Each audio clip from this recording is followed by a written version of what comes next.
essa cultura do brasileiro que não planeja. Essa é a principal causa do endividamento. Com certeza, né? O brasileiro tem essa cultura, muitos vieram do efeito inflacionário que vivemos em anos anteriores, que realmente era difícil, né? Mas dizem as estatísticas um pouco desencontradas que apenas 1% planeja a sua vida pessoal, familiar ou empresarial. E os otimistas chegam até 10%. E a prática nossa profissional não confirma isso. Poucos planejam, por isso entram num desequilíbrio financeiro, não conseguem comparar tudo que recebem com tudo que aplicam ou gastam, e aí, quando vê, estão gastando mais do que recebem. E eu acho que talvez seja até, vamos brincar um pouquinho, o efeito dos últimos governos, que vem, lamentavelmente, gastando muito mais e mal, não é? E deixando a conta para nós brasileiros. Isso vale, então, para as famílias e para uma pessoa e para uma empresa que, realmente, por não planejar, não colocar no papel, não refletir sobre as suas contas, acaba entrando em endividamentos. Hoje o brasileiro deve para o país, a conta dos brasileiros devedores chega a 3 trilhões e meio de reais, praticamente 50% do PIB brasileiro. Então os brasileiros estão extremamente endividados, 60%, segundo o Serasa, ou em torno disso, estão em alguma inadimplência. Então, há necessidade urgente de uma educação financeira, que ela é permanente, que tem que começar dos pais para os seus filhos, não é? E realmente começa pelo planejamento do orçamento familiar. E esse planejamento tem que ser feito sempre no começo do ano, e essa questão de saber quanto ganha e dirigir onde vai gastar. Né? Esse é o cuidado principal, da onde vem minha renda e para onde ela vai. Simples assim.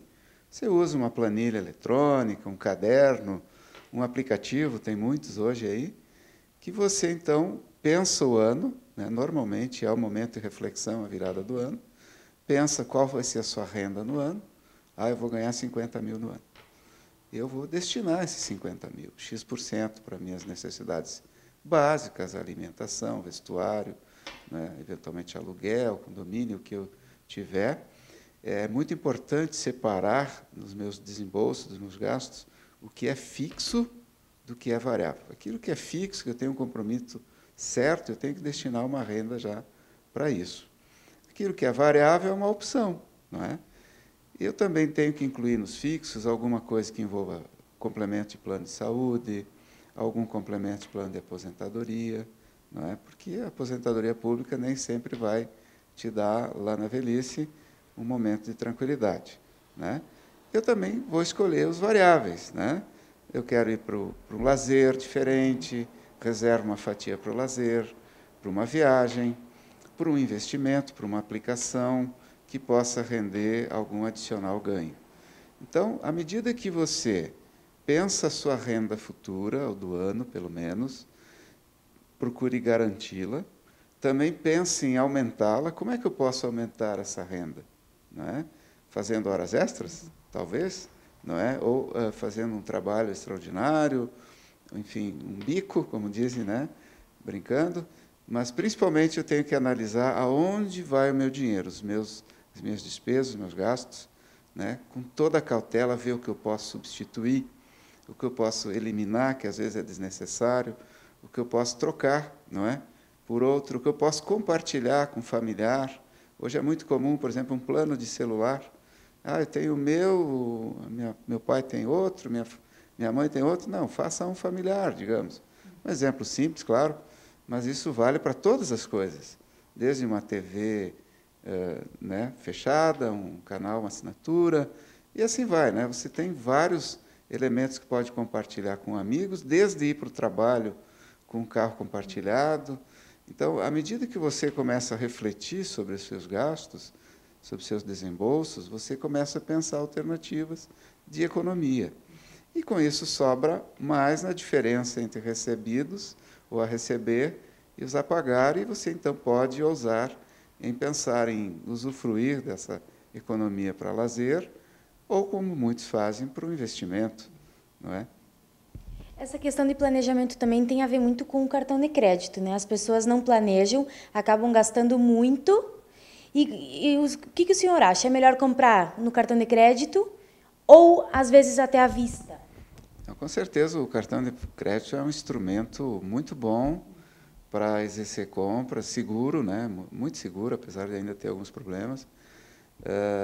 Prático, enfim, é uma moeda muito útil, mas ele tem alguns problemas, né?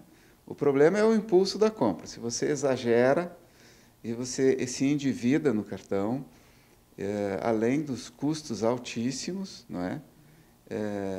Os prazos e os riscos de você perder o crédito. Então, nunca perca o crédito. Isso é uma dica importante. Faça de tudo para não perder o crédito. Ao perder o crédito, você perde até a autoestima. E você perde a condição e o giro e o fluxo que você tem no teu dia a dia. Então, evite sobremaneira perder o crédito. Então, o cartão de crédito, use sim, claro, saiba disciplinar, ele é uma dívida. Você está comprando a prazo, não é? É uma forma, quando você compra a prazo, é uma bela ferramenta para pequenas compras, compras cotidianas. Claro que a compra à vista é aconselhada sempre, sempre que, né, o preço te favoreça e você teve esse planejamento que falamos há pouco e fez uma reserva.